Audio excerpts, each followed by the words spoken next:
Hi, welcome back. I'm Hannah, your behavior analyst. We're going to take part two and see if this works because suddenly my video just went completely kaput.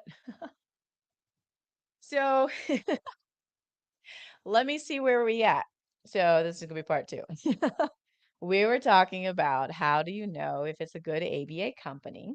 You have operations, you have leadership, you have employees, and you have treatment. So let's go finish. And maybe this episode's going to be a little bit longer because it's a lot of details. And I'll put this in both part one and part two of this Spero Q&A episode. But okay, so let's look at treatment. You have locations. You're not required to have all treatment in a clinic or home. Sometimes companies will set it up to do it that way on purpose for logistical reasons, but clinically it's going to be client dependent on what location is optimal. So find out if they require a specific location. Some do, and it's not a clinical reason. Then we have, excuse me.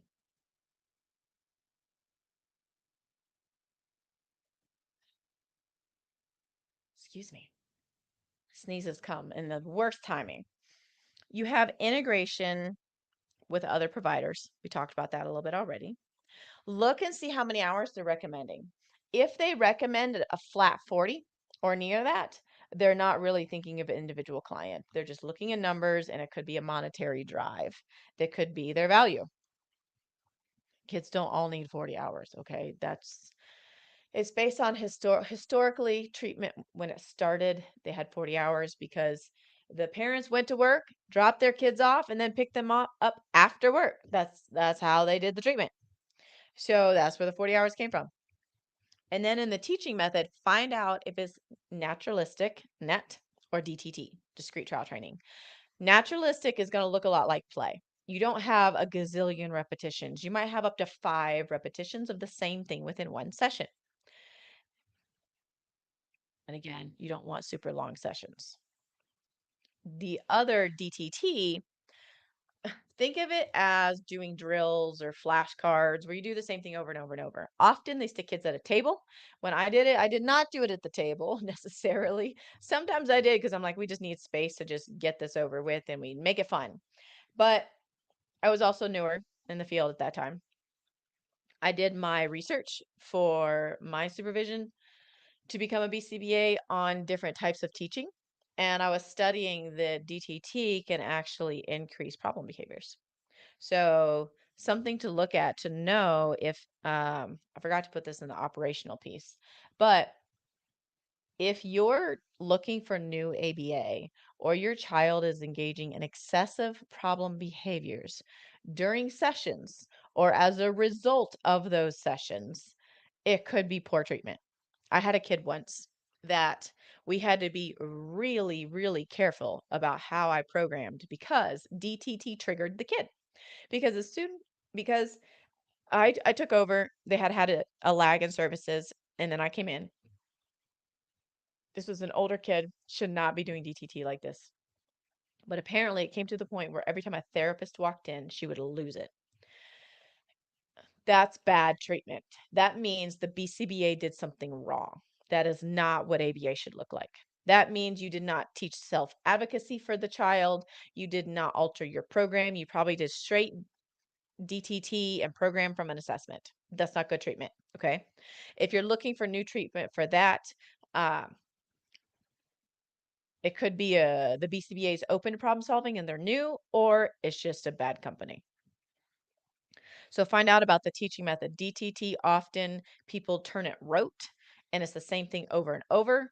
It can be, let's say your child does, like when we're learning multiplication, we need repetition. There are a few things you need repetition for. It does not have to be at the table. It does not have to be rote. It can be, it's like when you're learning sports, you do the same thing over and over, trying to practice to get it right. That's in a sense what DTT should be, but it should be in a strategic play setting so that the child doesn't turn the whole road in the bad rep. But if that's the main programming methodology they use, I would not move towards that agency. If it's all naturalistic, 100%, it boils down to what your kid needs. I often found my kids needed a mix. If I ever did DTT, it was a very much playful, mixed up, not the whole rote one over, same thing over and over. Just because kids need that variability. They need the fun because ideally they go to sessions, they're excited, they have fun, and they end up learning. And that's their memory is like just like a daycare type of feeling, right? That's what it should feel like as a kid.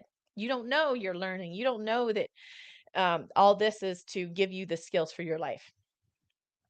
But you have to look for balance in how treatment is done. I know that there's the play-based method as well, which I think is great because it also connects with everyday life a little bit better.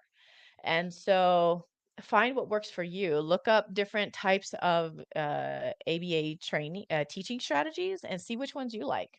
There's going to be pros and cons to all of them. It really boils down to what your kid needs. If they are diagnosed with autism, which level they're at. I had one kid that he needed movement. And this is another thing a lot of clinicians don't do, which you could look for in treatment once you get it. How much are the clinicians taking the strengths and joys that your already has and does and are bringing that into the session? If they love to play, do gardening stuff, or they love running around, or they love talking about vehicles, are the clinicians using that as an avenue of bringing fun and interest? Like I had one kid who he wanted nothing to do with ABA, no matter what methodology we used.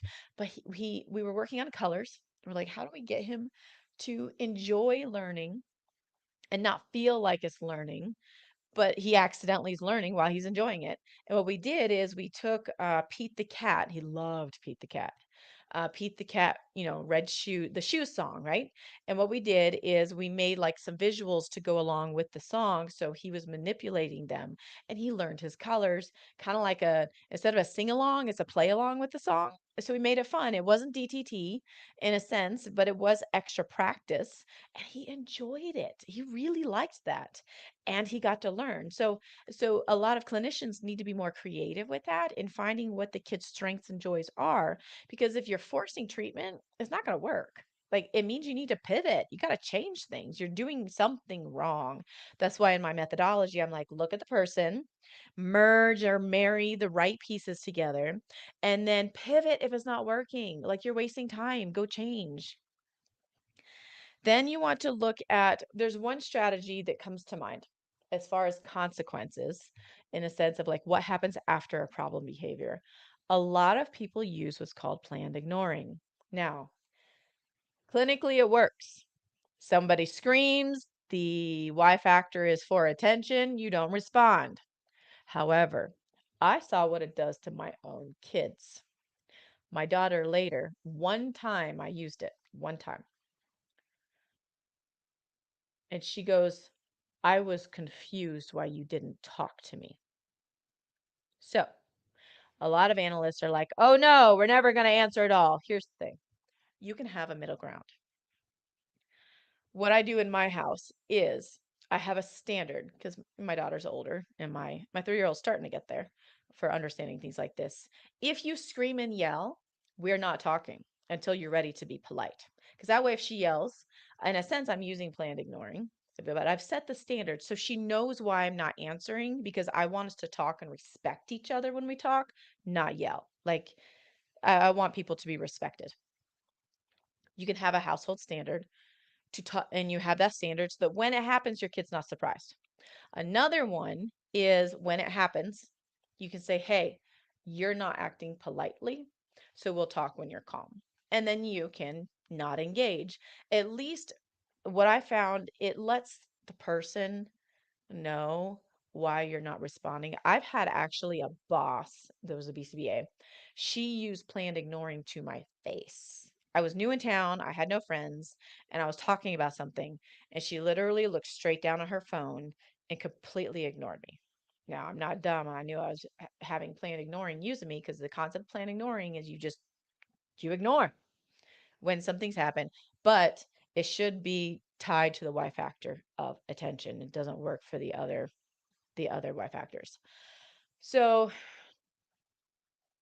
find out how they use planned ignoring, how strong are they on that.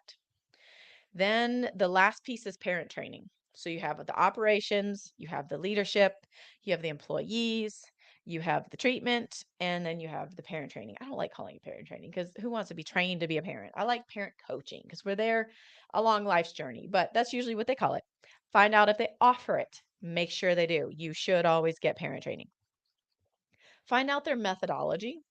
Is it parent led? I was at a company that, again, equity backed, and they developed a parent training curriculum where I was supposed to go over the history of the company, and it took like a month because we had one session a week, and it was not helpful to the parents. I really don't think anything came out of that any of those parent trainings. So find out what they actually use for their curriculum because a lot of clinicians are new.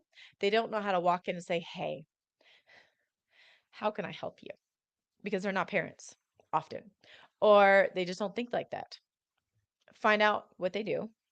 Find out also how they handle parent training for split homes and multi-generational homes. And are they willing to even split the hours between mom and dad in a single unit family home? All these variables, if the clinicians don't know how to split the hours or give the hours to the caregiver that's spending the most time with the child, like maybe grandma's there most of the time, or if it's a split home, having the parent training with one parent and then the other parent asking for enough hours with the insurance, collaborating, having separate goals. How do they work around all of that, or do they? Because if they don't, that's not going to help you at the end of the day. It needs to be you focused for the type of home that your child is in or homes. So I think this is most of the things I was thinking of that you could be asking about, ask in whatever manner. But again, I want to put this at the bottom of the episodes now that there's two of this one due to technology issues. But I'm so glad you tuned in. I'm hoping that this is helpful to know, is it a good ABA agency? What are some things I could ask? And look at what, before you even go into it, once you learn about what ABA is, think about your values, your home setting, and ask for what you want. When you ask for it, then it might show red and green flags with companies, and then look at some of these pieces and see, oh, it would be important for me to have an experienced BCBA, and that's what I'm going to look for. Or I want to make sure there's low turnover because I want to make sure that people are not coming and going from my kid's life. You know, what setup does this company have to better guarantee less turnover? What are their, oh, there's another thing also, so don't forget. Uh cancellation policies. How lenient are they on that and things like that. But these are just pieces you can look at. And ideally, this gives you a way that you can advocate for yourself. But do feel free to message me if you're like, hey, what about this or that? And be more than happy to help. You can join this show every Tuesday at 2 Mountain Standard Time. Or you can come to the show, because this one's the Q&A. You can come to the show at 12 Mountain Standard Time. That's more for clinicians, so I talk more shop talk. Or you can check in on my moment episodes that air on Mondays. But hit me up on hspero.show. That's on all my socials, Facebook, Instagram, TikTok.